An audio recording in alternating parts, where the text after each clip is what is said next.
Di buku ini, buku Brain and Brand, saya nulis satu bab khusus tentang fear, tentang ketakutan. Kenapa? Karena fear ini segitu powerfulnya ya, segitu powerful sehingga bisa menggerakkan orang tapi sering disalahgunakan. Nah, orang-orang yang nggak ngerti bahwa fear itu juga punya, walaupun bisa bisa bermanfaat untuk ngedorong orang untuk membeli, tapi juga punya efek samping yang parah dan luar biasa berbahaya. Nah, kita lihat bagi kita yang punya orang tua usianya udah agak lanjut gitu, lansia gitu ya, pernah nggak perhatiin bahwa mereka tuh sebenarnya makin kesini makin gampang banget buat beli barang yang dijual dengan ketakutan gitu ya, macam-macam gitu, obat, suplemen gitu kan, alat kesehatan, terapi macam-macam, bahkan pengaman listrik, CCTV, semua dijual gitu. Kenapa? Pertama, seolah-olah tuh mereka menjadi mendadak aware aja dan gampang banget ambil keputusan pembelian soal barang-barang yang bikin mereka jadi lebih terasa aman. Ini terjadi sebenarnya awalnya ya secara fisiologis, orang semakin tua itu hormon stresnya mulai tambah banyak gitu, hormon kortisolnya tuh lebih tinggi, cenderung lebih mendominasi gitu kan, jadi kecemasan itu lebih muncul gitu kan. Makanya orang makin tua tuh makin yang mudanya ngebut-ngebutan, makin tua tuh makin ngebut, gue udah mulai takut gitu ya, dan lain sebagainya, sehingga lebih mudah khawatir gitu. Nah, ditambah lagi memang situasinya udah mulai kerasa gitu, kok kesehatan nggak sekuat dulu, mulai ada keluhan gitu kan, terus kekhawatiran mulai muncul. Nah, hal-hal kayak gini yang sebenarnya amat sangat dikuasai sama salesman ya, sama tenaga penjual, dan mereka manfaatin ini banget gitu ya.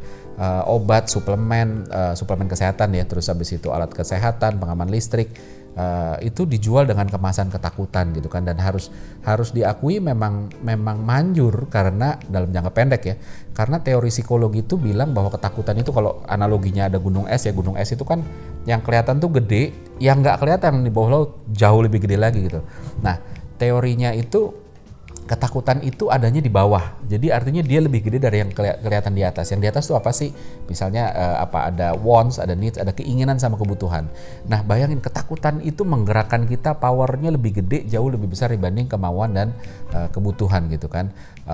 Maka dari itu ketika dikemas untuk sebagai sebagai ujung tombak untuk jualan, jadinya powerful banget gitu kan. Nah, buat mereka yang udah ngerasain ya, kayak tadi orang tua udah kecemasannya udah tinggi, badannya udah mulai ngerasa nggak fit lagi, nggak sehat, udah mulai insecure, goal survivalnya jadi lebih tinggi gitu. Mereka butuh segala sesuatu untuk bisa menawar ancaman-ancaman itu, atau untuk menyingkirkan ancaman-ancaman ini gitu kan.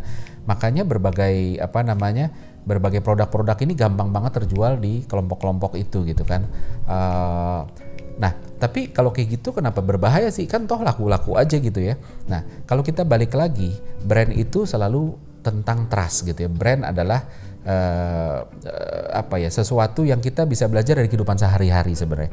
Kehidupan sehari-hari, karena brand itu adalah hubungan kita dengan manusia, dan brand dibentuk di otak manusia, sehingga cara untuk ngerti brand kita harus ngerti manusia. Nah, dalam kehidupan sehari-hari, kalau ada orang, ada teman gitu yang setiap ketemu selalu ngomong yang serem-serem, anggaplah ini anak indigo atau apapun, terus dideketin, dia bilang lu hati-hati ya, lu ini ya, dan lain sebagainya kan. Yang kita lakuin apa gitu? Apa terus masih dideketin gitu? Awal-awal iya gitu kan, untuk pencegahan. Tapi kalau setiap ketemu yang diomongin serem-serem terus, wah lu, gue ngelihat masa depan lo gini, wah lu sebentar lagi nih, segala macam, kan lama-lama kita juga takut kan gitu kan, dan kita menghindar. Kok terus-terusan setiap ketemu tuh ditakut-takutin, akhirnya kita menghindar gitu kan.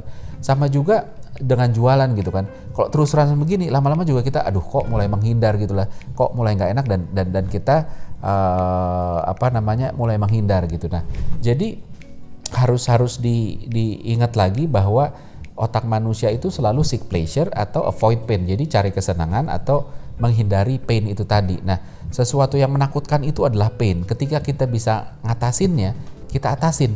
Tapi kalau setiap kesana udah beli macam-macam, masih ada pain lagi, pain baru lagi, kita melihatnya bahwa painnya ini bukan dari pain yang diomongin, tapi bahkan omongan kita akan dapat pain itu adalah pain yang lebih menyakitkan lagi, dan kita pun mulai menghindari itu gitu. Jadi